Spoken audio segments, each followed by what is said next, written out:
Just a wrap up of the work session and the council meeting for the City of Grand Rapids for April 22nd, 2019. Three topics on the work session this afternoon. One of them is very important. Dave Moll was in from Redpath that does all of our accounting for the City of Grand Rapids. And the nice part of his presentation was, once again, there was found to be no omissions and no errors in how we were doing our accounting as a city. In fact, the City of Grand Rapids is being recognized for 26th year of financial excellence as far as how we report that.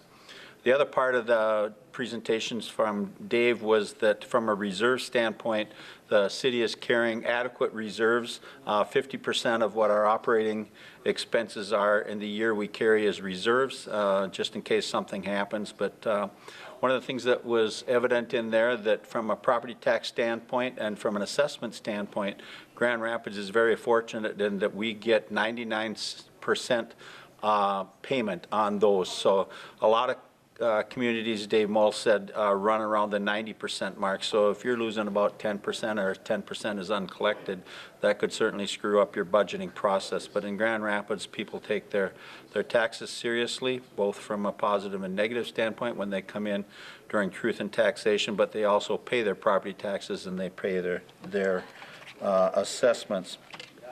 Pat Helmberger, Barb Veit, and Polly Eddington were in to talk about the survey that was going around about plastic and the use of plastics in the city of Grand Rapids. They did a survey with 21 stores. They found that they are having an impact from the standpoint of reusable bags. A couple of examples. On a weekly basis, Walmart sees about 500 customers come in with reusable bags for recycling purposes, and Target about 200 per week come in with their own recyclable bag that they bring to carry their stuff. And then Matt Wegworth talked a little bit about 5G technology and cell wireless technology that's going around for dead zones around here. It's extremely important in outstate Minnesota that we look at those areas and we try to make improvements. The question is how, and how are you compensated for it? So Matt's going to be putting together some requests for passage by the council on fee structures and the rules and stuff, and looking at variances and right-of-way requirements where they would be located. Right now, a lot of them go right along city right-of-ways, and it certainly can cause a lot of problems when you're looking at doing any other type of road or construction, or if you have to do some modifications to water or sewer lines and stuff that causes quite a bit of difficulty there. At the regular meeting this evening, it was a fairly short meeting, but I just wanted to touch on a few things there. Still working on extension, Great River Acres, between the city of Grand Rapids and Itasca County for that Great River. If you've drove out the golf course, you've seen some work on the west grade school, a lot of tree removal. Pretty soon you're going to see, I believe in May, both the east and west grade schools will be in full force from a construction standpoint, and over the next couple of years you're going to see a couple of nice looking new grade schools that are going to be serving the growing student population in School District 318. So look at that. So we'd had to do some work around that.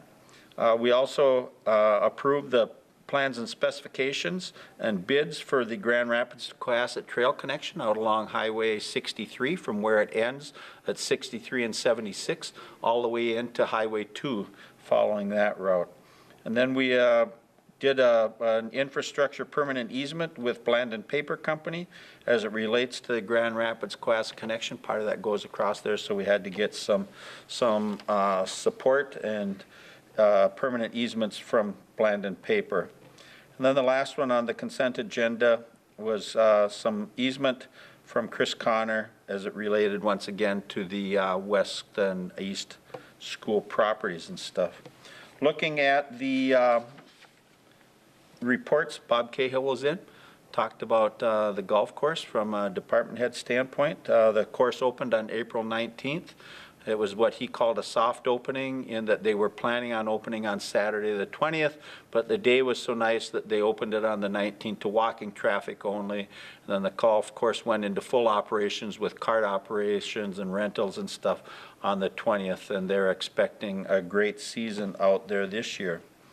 Then Lynn DeGraio gave a little bit of an update on the Jeff Davies retirement and the filling of all those positions. So they revised the job description.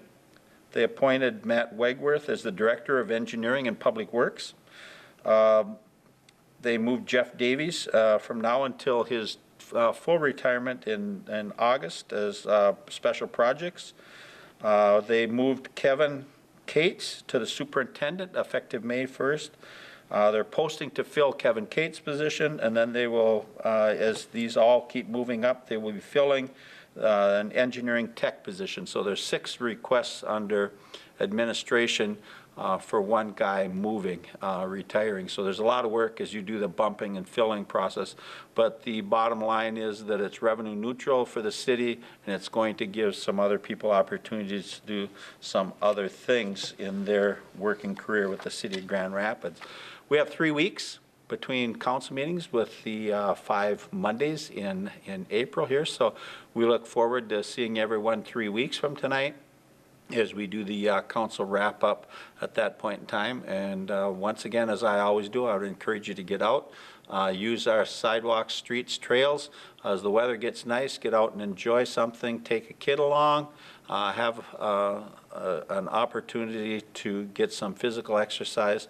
Once again, just wanted to touch on the Get Fit Itasca activity, the Bike with the Mayor, that's coming up in May. So with that, hoping to see all of you in 3 weeks. Take care and have a good evening.